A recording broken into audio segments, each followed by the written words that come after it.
namin na tinututukan ngayon yung increase pa rin ng hybrid, so more on seed production, sa seed production component, at saka post-harvest and tractor program. So we are pushing for more post-harvest, more tractor, and then putting more seeds doon sa area na hindi pa natatamnan ng mais. Kumbaga kung tawagin natin yun ng new agribusiness land. So binibigyan po natin ng paunang seeds yung mga magsasaka, at pag natikman na nila yung seeds, then iiwanan natin sila. Pero iiwanan na sila sa pagbibigay ng seeds, pero sila, tutulungan pa rin natin sila sa ibang aspeto. Okay. Ano naman ang prospects naman ng paggamit sa corn para sa biofuel sector? Yung biofuel po nandiyan meron pong batas na ipinasa ang Kongreso, ang Senado. Sumusuporta po ang Department of Agriculture yan. Pero sa ngayon po, pinopokus muna ng corn program sa foods. No? Kung siguro 5 to 10 years from now, sumobra po talaga ang ating production sa mais, pwede natin sigurong i-devote ito sa ethanol production. And lastly, ano naman po ang inyong mensahe para sa stakeholders naman dito sa corn industry? Well, sa mga stakeholders po natin, sa PhilMais, sa Corn Board, nagpapasalamat po kami sa inyo sa patuloy ninyong pagtulong sa Department of Agriculture, kay Secretariat, kay Pangulong Gloria Macapagal Arroyo, at sa akin pong boss, kay Asik Aurolio, na talaga pong nagpapasalamat kami at kayo'y patuloy kayo na nakikipag-coordinate sa amin upang pag-usapan natin ang programa, upang mapaunlad pa natin ang programa sa maisan. Yun lang po. Thank you so much, Mr. Emilio de los Reyes po. Siya po ang head ng GMA Corn Program Secretariat dito po sa Department of Agriculture. Magbabalik po ang bagong maunlad na agrikultura.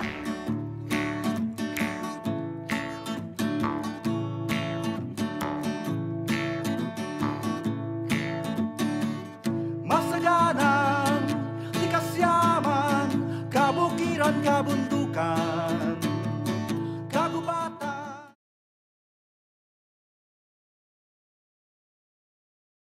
Maunlad na, agrikultura maunlad na. Tinutuunan po ng pansin sa ngayon ng ating pamahalaan ang mga post-harvest needs ng mga corn producers. Kaya't binisita po ng aming pangkat ang PHPTC ng Malongon, Sarangani Province, at ito po ang aming naungkat.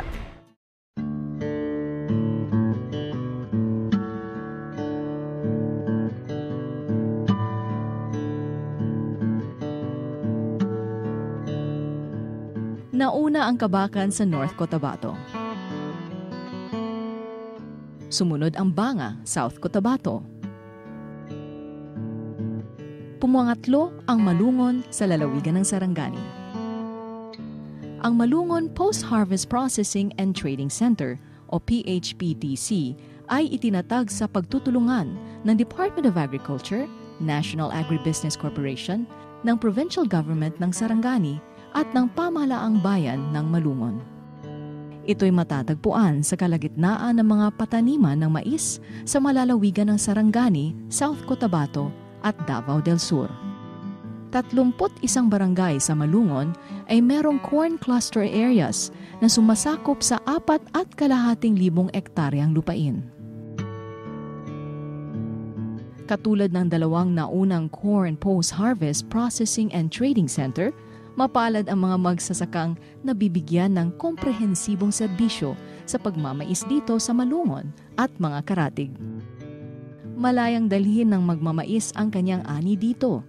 Kailangan lamang na magulang na ang mais kapag dinala sa center.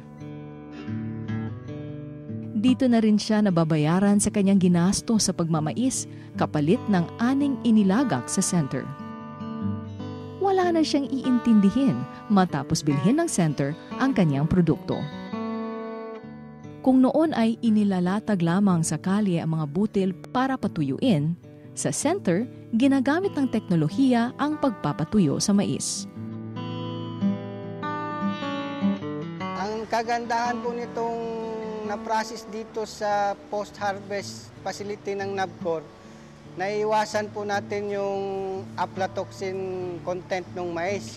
So pagka-deliver dito ng farmer, madadry po kaagad natin, maiwasan yung aflatoxin. So maganda po yung quality. Dadaan sa pagpoproseso ang sako-sakong mais na iniintegra sa center. Yung kinukuna natin ng sample para sa moisture, yung mais galing din sa sako na ginadeliver dito. Siyempre para actual din yung moisture na makukuha natin. So pagdating dito, kailangan pa rin yung mais. Kasi grains yung nilalagay sa tester eh.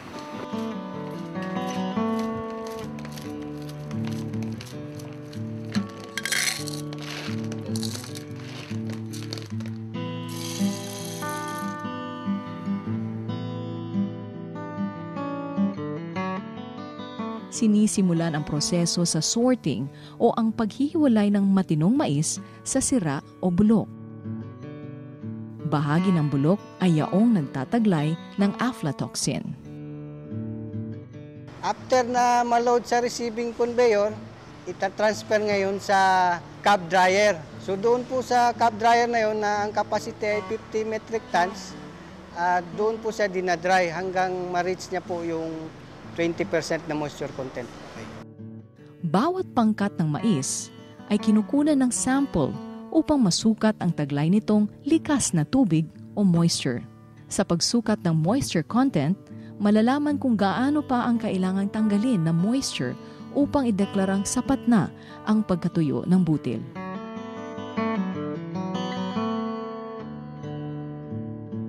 Itinakda sa 14% ang ideal na moisture content na taglay ng mais na naproseso sa center. Subalit sa pataniman pa lamang, tinetest na ang mais kung gaano karaming moisture ang taglay nito. So bago po namin bibilhin sa farmers yun, pinupuntahan po ng aming classifier doon sa area, tinitingnan kung okay na po yung mais at pag okay na, i-deliver ngayon ng farmer dito sa amin. Pero bago po niya i-deliver sa amin, pinapahiram po namin siya ng sako. Then after mapahiram namin ng sako, kukunin namin yung kanyang mais, ihahaul dito sa planta ng libre.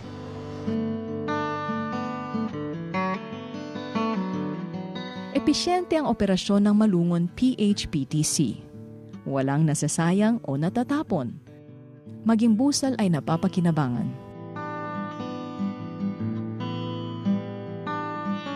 Sistematiko ang pag-handle ng inaning mais sa center, magmula sa pagtanggap ng ipoprosesong produkto hanggang sa pagpapatuyo, pagsasako ng naprosesong butil, pagtimbang ng isinasakong butil, paghahakot ng mga sako-sakong mais, at maging hanggang sa pagbibiyahe ng naprosesong butil. Ang mamimili ng naprosesong mais ay nakakatiyak ng mataas na uri ng produkto. Ang magandang kalidad ng mais naman ay titiyak ng magandang benta sa magsasaka. Inaasahang makakapagproseso ang Malungon PHPTC ng 800 kilo ng mais kada ektarya taon-taon, kasabay ng pagbabawas ng 5% sa post-harvest losses dahil sa pagkabulok o mababang klase ng ani. Dahil dito, maaring kumita ang magmamais ng karagdagang 8,600 pesos bawat taon. Nagbibigay rin ng karagdagang trabaho ang alinmang PHPTC saan man ito matatagpuan.